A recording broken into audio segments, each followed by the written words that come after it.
Hi, Meat Sacks, and welcome to our review of M3GAN 2.0, hosted by yours truly, Jacqueline 2.0. The long-awaited night has arrived. It is the premiere of M3GAN 2.0, sequel to M3GAN.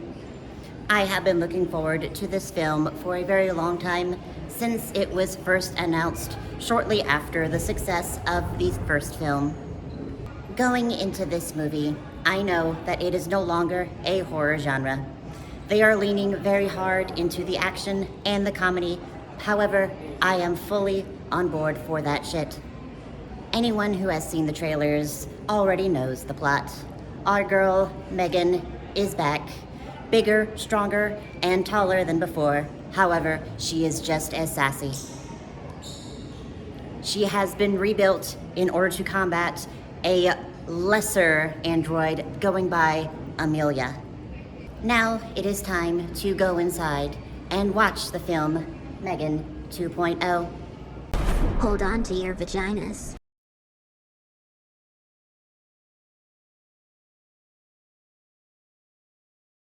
Alright, well, the movie's over, and, wow, what a trip.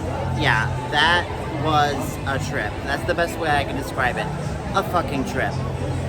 So the plot did not go in the direction that I really thought it would. This is a much bigger story than the original M3GAN. Like, this is a worldwide threat.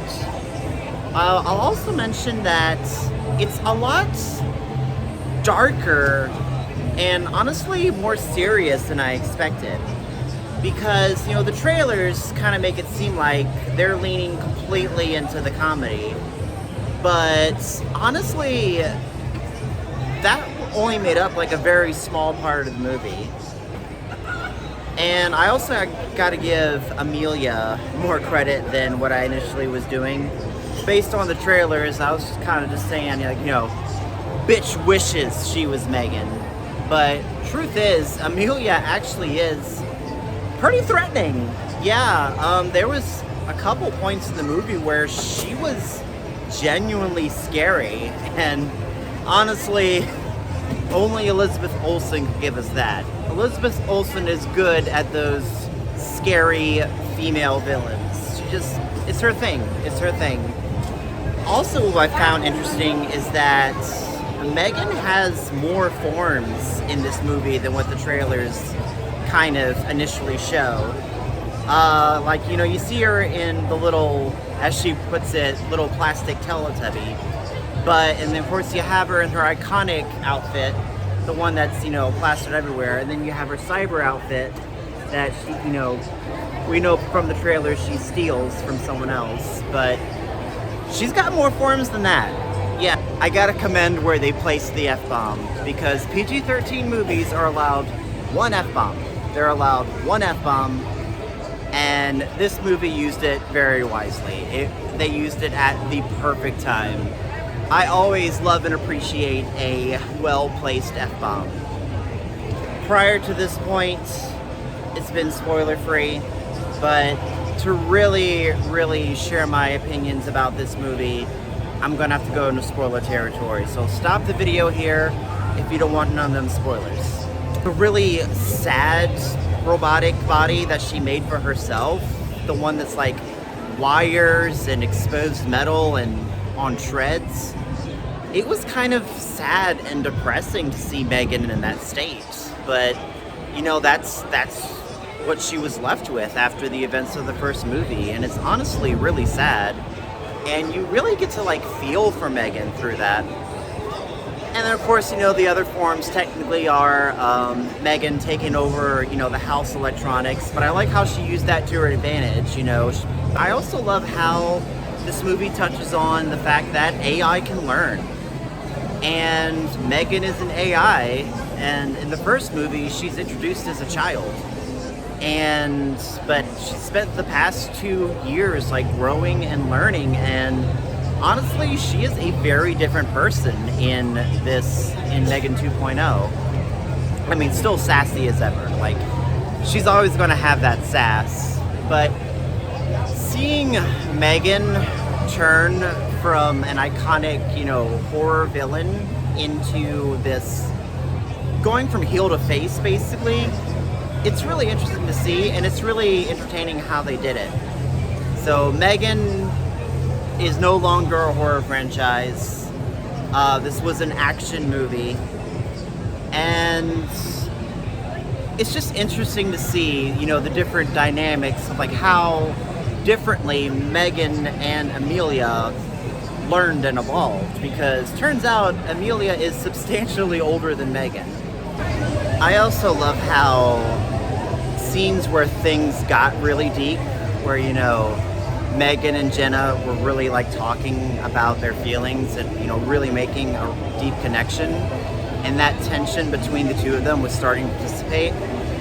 It's like that became such an emotional, deep scene, and then M3GAN starts singing. So, I mean, that is peak M3GAN right there. That is peak M3GAN that we know and love.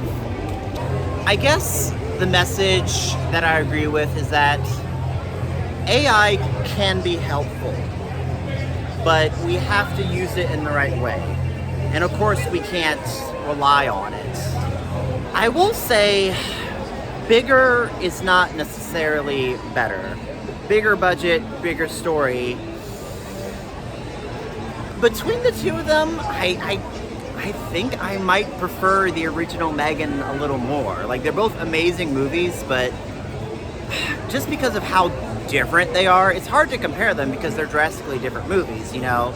M3GAN was a horror movie. M3GAN 2.0 is an action movie. It's hard to compare them to each other when they're so drastically different.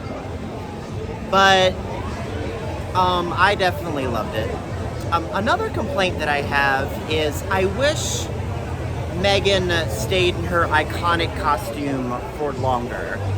Because, you know, on all the trailers and all the merchandising and all the marketing, we see M3GAN in, you know, this, the iconic tan dress and the blue bow. You know, just an older, more grown version of what she wore when she was a quote-unquote child. But she only stays in it for like 10 minutes, and then she changes to the cyber uniform, which she's in much longer. So, you know, to spend all that time, you know, painting this new image of M3GAN in this outfit, to only use this outfit for such a short portion of the movie, feels kind of wasteful.